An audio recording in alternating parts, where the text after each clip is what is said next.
Think about the first thing you do when you wake up. Is your hand just instinctively reaching for your phone, maybe even before your feet hit the floor? Hmm. Or maybe you're trying to concentrate on something really important or on, work, learning something new, even just a conversation, and suddenly you're just scrolling. Yeah, lost in the feed. Exactly. It feels pretty innocent, almost automatic, right? But what if this seemingly harmless habit is actually a subtle trap? Something quietly reshaping your life in, well, pretty profound ways. Hmm. Welcome to the deep dive. Today, we're plunging into a topic that touches nearly all of us. How social media, despite its initial promise of connection, can actually steal our time, our peace of mind, and maybe even our sense of self. Right. And more importantly, we're going to explore how you can powerfully reclaim that control. Yeah, our mission in this deep dive is really to pull out some crucial, often surprising insights from the source material we've looked at. Yeah. We want to illuminate those kind of hidden mechanisms of social media's influence, but also, and this is critical, arm you with actionable steps for change. The goal is to help you navigate this, well, it's everywhere, isn't it? This part of modern life with more awareness and ultimately more freedom. And let's be really clear here. This isn't about judgment. I mean, we've all been there, myself included, definitely. Oh, absolutely. Instead, it's about truly understanding a phenomenon that's, well, it's fundamentally changed how we live, how we interact, even how we think. We're going to uncover some fascinating facts and give you clear, practical strategies, things you can actually use. Mm-hmm. Practical tools. Exactly, to help you feel more informed, more empowered, and yeah, ready to take back your attention. So let's unpack this. On the surface, social media seems like such a positive thing, doesn't it? You see bright photos, funny videos, you stay connected with friends, family. I mean, what's not to like? Seems great initially. But our sources reveal this really fascinating and sometimes, frankly, unsettling reality. Behind that glossy facade, there's a carefully engineered system, and it can subtly erode your mental health, devour huge amounts of your time, and even twist how you see yourself. One of the first things that really stands out in our sources is what they call the comparison trap. I mean, when you scroll through platforms like Instagram or TikTok, what do you consistently see? Perfect lives, right? Perfect bodies, amazing vacations, seemingly flawless lives. It's just this endless highlight reel, isn't it? It truly is. And what's fascinating and maybe often overlooked is that most of what you're seeing isn't just, carefully edited. It's often a performance. A performance. Yeah.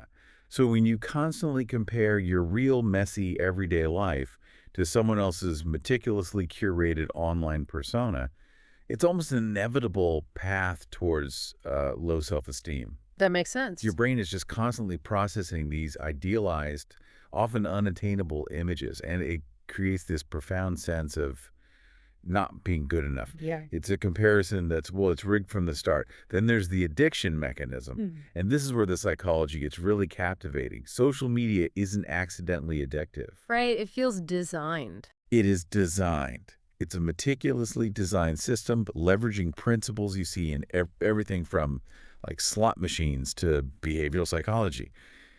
Every time you get a like or a comment or even just an alert, Yeah. your brain releases dopamine. Now, this isn't just a generic feel-good chemical. It's what drives our seeking behavior, our craving. And it's the unpredictability of that reward. They call it a variable reward schedule that really hooks us. Variable reward, like gambling. Exactly like gambling. Yeah. It makes us chase that next hit, that next notification, just like someone chases a win on a slot machine. And the consequence of that, I think, for so many of us, is this almost surreal experience where you look up from your phone and realize an hour, maybe two, maybe even more has just vanished. Poof, gone. Yeah. You didn't consciously decide, I'm going to spend 2 hours scrolling, but your brain was just chasing that next little hit, that next dopamine spike. It's really powerful stuff. Incredibly powerful. And That leads us straight into another insidious side effect, the distraction thief. Think about how often you plan to tackle something important, maybe studying for an exam, working on a passion project, or just dedicating time to a hobby you enjoy. Mm-hmm. But then maybe an hour later, you find yourself still scrolling. That's precisely it. Social media functions like this subtle thief in your pocket, Yeah. constantly siphoning off your focus and your attention. Yeah. And for anyone trying to learn something new, be productive, or honestly just live a meaningful life, attention is arguably your most valuable resource.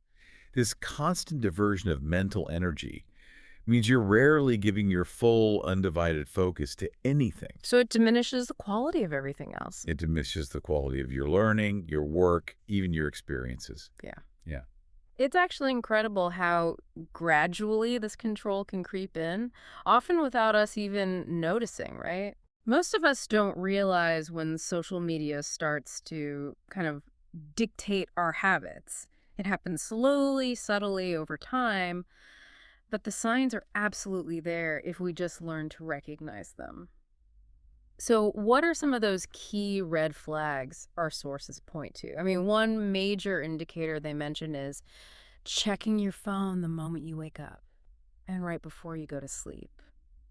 Does that resonate with you, listener? It's more significant than many people realize because your brain is incredibly sensitive and receptive during those specific times, the very start and end of your day. Okay, why is that?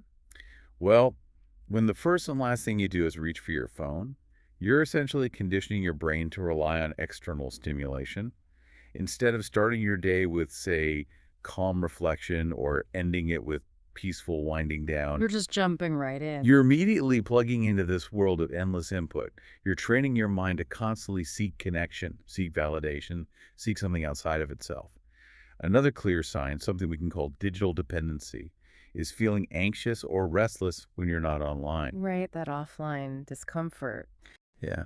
If you find yourself experiencing that discomfort or boredom or even a sense of emptiness when you're disconnected, it's a strong signal that social media might have transitioned from being a choice Into a need. into a deeply ingrained need. It should be a tool you use, right? Not a crutch you rely on for comfort or just to fill uncomfortable silences. Okay. And what about this idea of external validation? We all naturally want to be appreciated, right? It's a fundamental human thing. Of course. But here's where it shifts, according to the sources. When your happiness starts to hinge on how many likes, comments, or views you get, Yep. you've essentially handed over a huge amount of control over your own well-being to, well, strangers and algorithms. Exactly. That's external validation, needing approval from others to feel good about yourself. Mm. And our sources really emphasize how dangerous a path that is. Why danger? Because true confidence, true self-worth, it comes from internal validation, from knowing your own value, independently of whether anyone else is giving you a thumbs up online. When your internal compass gets replaced by these external metrics, you start to lose touch with your authentic self. Okay. Have you ever been like genuinely trying to focus on a crucial task, maybe a report for work or studying for something important, and you feel this undeniable, almost physical urge to check your phone? Oh, Even yeah. when there's no sound, no vibration, it's like this invisible string is just pulling you towards it. That's a classic example of compulsive behavior, and it's a clear signal that your focus is being hijacked. Or hijack. Yeah, it indicates that your brain has been deeply conditioned to constantly seek out that next piece of information, the next little hit of stimulation, pulling your attention away from whatever you're genuinely trying to concentrate on. It's not just a distraction, it's become this deep-seated craving for novelty. And what about using social media as an escape? Do you ever find yourself reaching for your phone when you're feeling lonely or stressed or overwhelmed, or maybe even just plain bored instead of actually, dealing with those feelings? This is a really powerful form of emotional avoidance. Okay. Instead of processing or addressing the underlying feelings, loneliness, stress, whatever it is, social media offers this convenient, immediate distraction. It feels easier in the moment. It feels easier, Yeah. exactly. But the problem is, while it might provide temporary relief, it ultimately creates more long-term issues because you're not developing healthy ways to cope with difficult emotions. You're just postponing the inevitable, often with this kind of growing sense of unrest underneath. And here's a really provocative question that came up. Have you ever taken a photo not because the moment itself felt incredibly special or meaningful to you personally, but Oh, because you thought, oh, this will look good online? wow. Yeah. That hits home for a lot of people, I think. If your real lived experiences start to feel less important than how they might look on a screen, that's a profound signal that your perception is How shifting. so? It suggests you might be sort of performing for an audience rather than genuinely living for yourself. This disconnect can lead to feeling less present in your own life Yeah. and a diminished sense of authentic experience. You're curating instead of living. Now, we want to be absolutely clear here. Recognizing these behaviors, these red flags, it doesn't mean you're weak or lazy or somehow broken. Right, that's important. It really is. The underlying truth, as our sources consistently highlight, is that social media is deliberately designed to be addictive. These companies employ powerful psychological principles and incredibly sophisticated algorithms, these complex computer programs. Yeah. They're not just deciding what you see, they're designed to maximize your engagement. Every scroll, every notification, every suggested video is meticulously engineered to grab and keep your attention. So it's not really a fair fight for our attention spans. Not entirely, no. But here's the empowering part. Once you recognize these signs, you absolutely have the power to change the pattern. Awareness is the crucial first step, and then informed action is the vital second. That's it, exactly. And you don't have to, like, delete every single app right this second, but having a clear plan, that seems essential. The plan is key. So let's talk about some truly empowering, really practical steps you can take to start reclaiming your life. First, maybe a simple but powerful action. Track your screen time. Your phone probably has a built-in feature for this. Use it. Just look at the numbers. Yeah. Seeing the raw numbers, the actual hours you spend on these apps, can be genuinely shocking for some people. It's often that wake-up call you might need. Next, maybe start small. Pick just one app, the one you suspect you spend the most time on. Maybe it's Instagram, maybe TikTok, whatever it is for you. And just delete it from your phone, maybe just for a few days. Just try it. Just try it. You can always reinstall it later. But for those few days, just observe how your brain reacts. It might feel strange, a little uncomfortable, maybe like that phantom limb syndrome for your thumb. Yeah. But give it a few days and just notice the shift. It can be pretty profound. And this next piece of advice is absolutely crucial. If you remove social media, you must replace that time with something new. Ah, okay. Don't just leave a vacuum. Exactly. Don't just create a void. Fill it with activities that genuinely feed your mind and soul, rather than draining them. Pick up that book you've been meaning to read. Go for a walk outside. Dedicate time to learning that new skill, like English maybe? Or just call someone. Or just call a friend for a real conversation. Yeah. The goal here is to consciously build new, positive habits that actually serve your well-being. Okay. And for those who maybe aren't ready to go cold turkey, what about boundaries? Boundaries can be incredibly effective. For example, tell yourself, okay, I will only check social media once a day, maybe set a limit for a maximum of 15 minutes, and then actually use a timer. Be strict with yourself. Yeah, that discipline in this case actually creates tremendous freedom. And for a truly powerful reset, you could consider going offline for one full day a week. A digital detox day. Exactly. Choose a specific day, maybe Sunday, maybe Saturday, and make it a complete digital detox. No apps, no endless checking. It's like this much-needed cleanse for your mind and your nervous system. It lets you reconnect with your immediate environment, with yourself. Now, here's a part of this conversation that I think many people don't delve into enough. The incredible, often unexpected gains you experience when you simply reduce or even quit social media. Mm-hmm. A lot of people worry about FOMO, right? The fear of missing out. That's a huge one. But our sources make it really clear. When you step back from social media, you're not actually missing out. You're Mhm. actively making space for something exponentially better. That's absolutely right. It's really about what you actually gain first, and maybe most obviously, you gain a remarkable amount of time. Time, okay? Think about this statistic. It's quite compelling. If you spend just 2 hours a day on social media, and honestly, for many people, that's a conservative estimate, Yeah, easily. that accumulates to 14 hours a week. That's nearly 60 hours every single month. Wow. That's almost 2 full days of your life every single month dedicated to scrolling. 2 full days. Right. And when you free up that time by cutting down on social media, you suddenly have hours, days, weeks available for things that genuinely matter to you. Exactly. Imagine dedicating that time to learning new skills, getting consistent exercise, finally reading those books piling up, or cultivating real deep relationships. Time truly is life, isn't it? It is. And for far too many, social media has been quietly, subtly stealing it. You also gain something incredibly valuable: clarity. Clarity, define that. Clarity just means a clear, focused mind.